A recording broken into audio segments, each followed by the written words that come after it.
Hello, hello, hello, beautiful unicorns. Yana Kasperczak coming to you live from Georgetown. That's my old town, from Fergus, Ontario. It's been a while, but it's been on my mind. Or more like in conversations as of recent or as of late. And happy Tuesday. Hope it's a great one for you and you're enjoying your day and enjoying your weather wherever you are. And hopefully it's not too hot as it is in some places, or maybe it's getting cooler like it is here in Ontario. So as a certified professional performance and spiritual awakening core energy coach, it has been my soul's purpose to help women, to help you get your shit together so you can break free from that mental prison that you find yourself and build a life in the business that you're not only proud of, but excited to wake up to every single day. And stop your self-sabotage, stop your avoidance and procrastinating behaviors, just to name a few. And do the things that you actually want to do, and stop doing the things that you feel like you have to do. Or at least, because let's be honest, we can't all escape doing the things that we have to do, but at least rewrite the stories that you're carrying about the have to, that you no longer feel drained by the things that are mundane that you have to do in your life. So today I wanted to talk about, where's the title? How the caregiver in you creates unhappiness. So here's where I'll start. Most of you might already know and be familiar with this truth in one way or another. But as a woman, you are a natural caregiver. You're a natural caretaker. You're a natural nurturer. So which means that nature has created you to be a caretaker, a caregiver, and a nurturer, because one of your biggest jobs in life is to have kids, is to raise kids, is to raise a family. And in order for that to happen, you gotta take care of them. You gotta be there for them. You gotta wipe their butts and teach them how to go in the toilet themselves and clean up all the messes that they make. And you gotta feed them, and you gotta teach them to feed themselves. There's a lot that goes under there, right? Whereas for a man, he is a protector and a provider by nature. So, which means that you as a woman,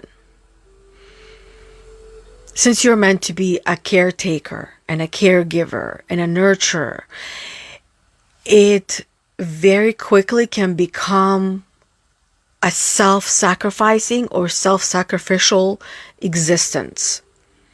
Because if we attach the default program that most of us have of putting everybody else's needs and wants and desires first, helping somebody else that we care and love or like first, and their dreams and their goals and the things that they need your help with, and solving everybody else's problems and helping them to live a happy and joyful life, often that means that you got to give up your time for everybody else. Hey, Rebecca. Rebecca says, good morning. I always forget you go live after Sacred Circle. I just got lucky this time. That's okay. One of these days you'll remember. Or you can set an alarm on your phone or a reminder that will remind you as well. Those are the things that actually I have found helpful. And this is not just, here's a little tip. This is actually perfect. We as caregivers and caretakers and nurturers, we have so many responsibilities and demands that are put on us and that we put on ourselves. And it's hard to remember everything. So one of the most helpful tips that I can give you right now is to set reminders or set alarms for things that are important to you. That can also mean, and I'll give you my personal example. Not that long ago, the fish pond became empty with no water. The fish was still there. And I was refilling the water, and it took quite some time. And then because of the heat, a lot of the water evaporated, so I decided to refill the pond and I add more water to it. But I forgot that I left that water on, and I asked my husband to remind me. And I remembered the following morning, which means the pond was very full. The water was refreshed, and the lawn in the backyard, and we're a little bit up on the hill, so everything in our neighbor's grass got watered for how many hours? Now, this is where my husband made a great point. He said, why don't you set an alarm? Next time you're doing something, whether you're cooking in the oven, yeah, you might have an alarm in the oven or a beeper on the oven, but you may not hear it. Or let's say you're like me and you just find yourself going from the kitchen, going to the backyard and doing something else. You simply won't hear the alarm or the timer go off. So set that reminder on your phone.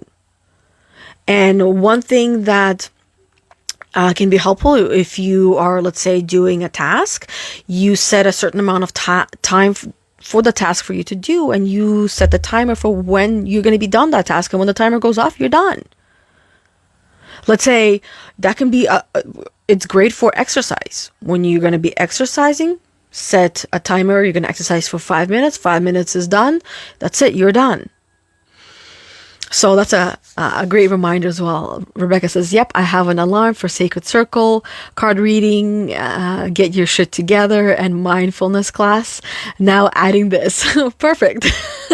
You have all the things that we're doing in the group primarily as reminders. Now this one that I do on my personal page.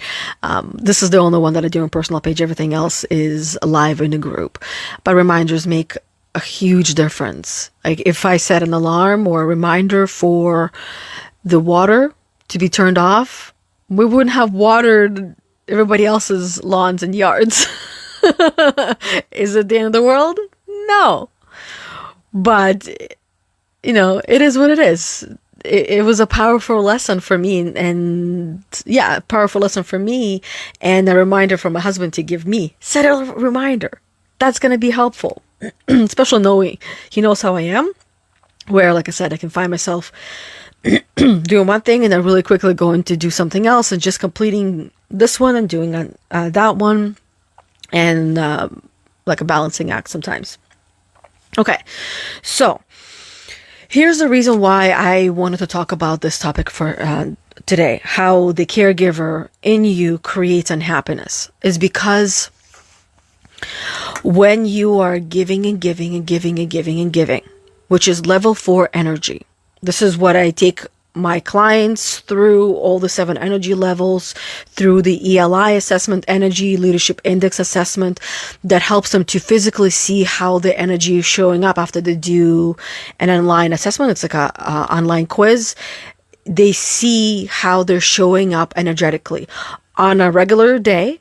And when they're under stress, it essentially shows the default programming through the energy levels. And then I take them through the debrief, which helps them to understand that energy and understand themselves. And then we take that into further coaching together, which really then they start to live in the way that they want to live, using these energy levels as a starting point that helps them to understand who they were, who they are, who they're being, who they're working towards becoming. So level 4 energy is a caregiver. And men and women have that, but primarily this is where women find themselves. And often it shows through their career paths as well. Stay-at-home moms, daycare centers, nurses, even like cooking, like chefs. Just think of what job you have, or people that you know, women that you have in your life, and what jobs they have that are taking care of other people and helping other people.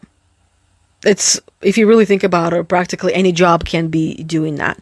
Now, on top of that, look at how you are living your life. How especially as an empath, you might have people come to you with their issues, their problems, and just unburden or unload onto you. And they, and in a way, might even ask you for help, or can you do this or that for me? They want you to, some of them do want you to help and solve their problems, while others, most people don't. They just want to talk about them and get it off their chest and not do anything about it. The core thought for someone who is at level 4 is, you win. I want you to win. That's why you take care of someone, to do things for others without wanting anything in return.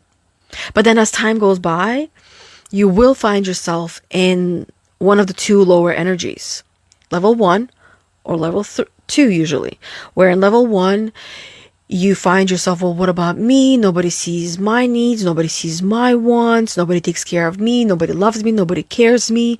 I never have anything I want. I am not happy, and nobody cares for my happiness. Some things along those lines, and quite a few of them.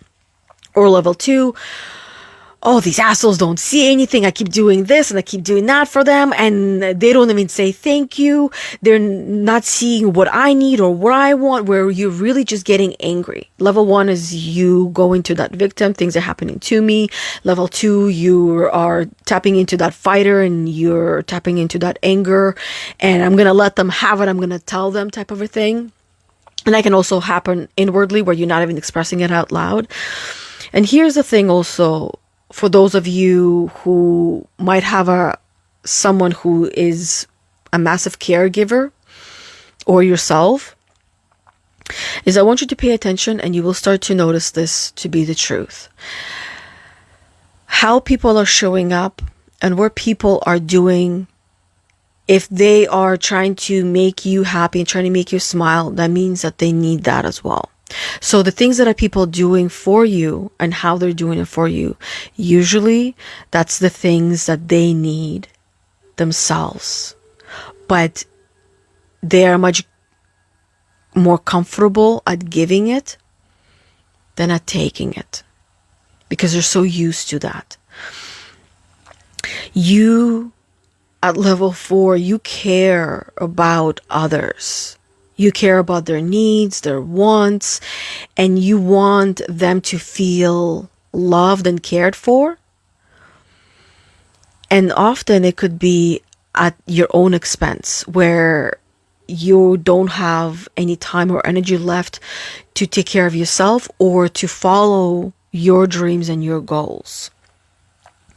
The emotions that you would feel at this level as well is, you would feel love, you would feel trust, caring, of course, and feeling grateful for yourself, and more so for others. You know, with as anything in life, there's always that yin and yang. There's always the positives and there's always the negatives. The positives, of course, or the advantage would be, you don't take very much personally. You just let things be or let things slide, because you want to make sure that the other person is winning. And if you took things personally, then that means that you, in one way or another, want to win. That this is where you might find yourself going down to the lower levels. 1 is I lose, 2 is I win, 3 is I win, but if you win is great, and then 4 is you win. And then higher levels we'll talk about another time, because most people, they are aware of the higher levels, but they're not there very often. Most people are living in level 1, level 2, 3 at best, and 4. And then from level 4, dipping down into the lower levels. And you do care for everybody in your life. So you taking care of people, you helping, comes from a place of wanting to, and feeling like you actually do win in the end by helping others. So you feel good and great. But if there is no equal exchange, you will find yourself in the lower levels, which equal exchange doesn't necessarily mean that others must give and take care of you. It means that you got to make sure that you're taking care of yourself and your needs and your wants and your desires and your dreams and your goals, that you're working towards building your life and not just everybody else's, that you focus on your own lawn and you water your own lawn and not everybody else's, that you keep your eyes on your prize and not at everybody else's, that you look and focus on the food that you have on your plate and not on everybody else's, and not also trying to give everything off your plate and give the grass from your lawn to everybody else. You focus on yours and everybody else will be doing the same thing. Rebecca says, ever since my awakening, I have to set alarms for everything. Yeah, if that's what you gotta do, and sometimes that's what it takes. It takes for us to awaken and realize that there are other tools that we have at our expense, right? Where we can use to help us with one or two or all the areas of our life. And alarms are actually great. If you're able to wake up in the morning without an alarm, you have that ability or availability to wake up with alarms, great. But for the rest of us, we have alarms. And you get to decide what time you want to wake up. If you don't like what time you wake up, then see what changes you need to make in order for you to live that life that you want to live. Because this is the one and only life that you have. And if you're not living the life that you want, if you're not living the life that you're happy with, then listen to all these stories that I share on Tuesdays, story time with myself, or see where you want to focus, getting your shit together in your life. And you will notice that by focusing on one area in your life, all the areas of your life will start to change and evolve. I did a great video, Get Your Shit Together, a couple of weeks ago, talking about the wheel of life, where we talk about all the different areas of our life, and it really just went in and helped everyone to understand the difference when our life is all over the place, how bumpy that ride would be, versus when you focus on one area of your life and you improve that one area of your life, how every other area of your life just moves naturally. And the wheel of life as a wheel itself, as life that we know it, it is a much more smoother ride. It's not so bumpy. Now, disadvantages, of course, as always, is motivation can be more for being liked than for being productive. That you putting others first, it's coming from a place of that default program that I want to be liked by everyone. I don't want anybody to think ill of me. I don't want anyone to look at me in a bad way or think I'm a bad girl in one way or another. We all have the desire and the need to want to be liked and loved by everyone, until we don't. Until we learn that honestly and realistically, it's not possible. It's not possible for us to be liked and loved by everyone.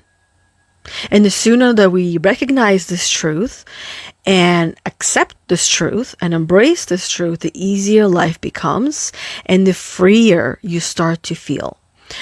Meaning that you will start to give a lot less fucks about what anybody else thinks or says, and you allow yourself to be you, because you know those who are deserving of your space and your energy will come, they will find you, and you will feel connections like never before, and it will feel right.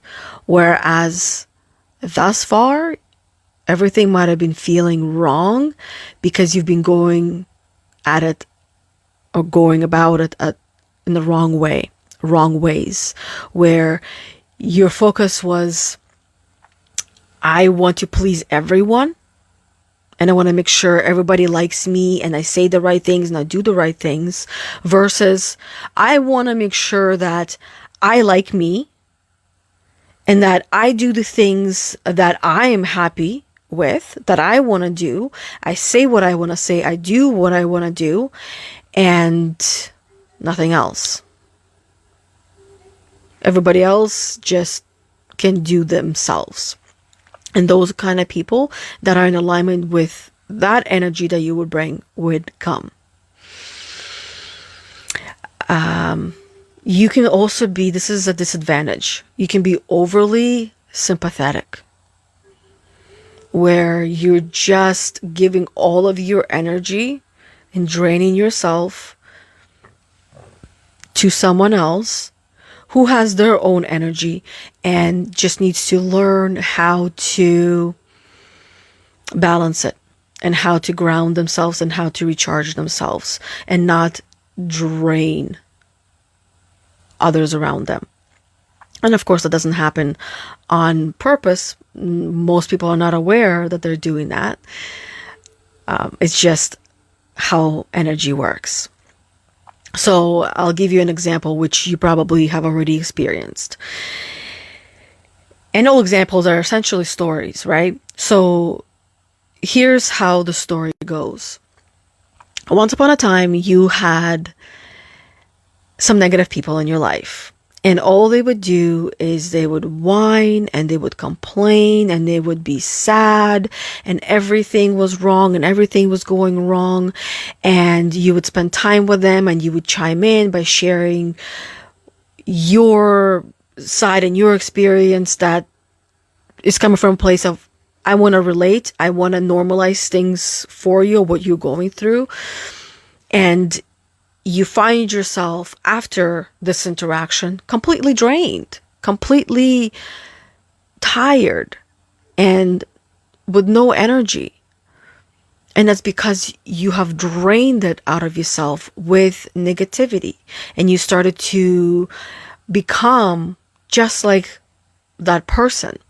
And then let's say you went and you started hanging out with someone else, spending time with someone else who was optimistic, and you found yourself feeling much more uplifted and happier, and you started chiming in and sharing your optimistic stories, and you recognize that now at the end of that interaction, you feel recharged and you feel great and you feel empowered.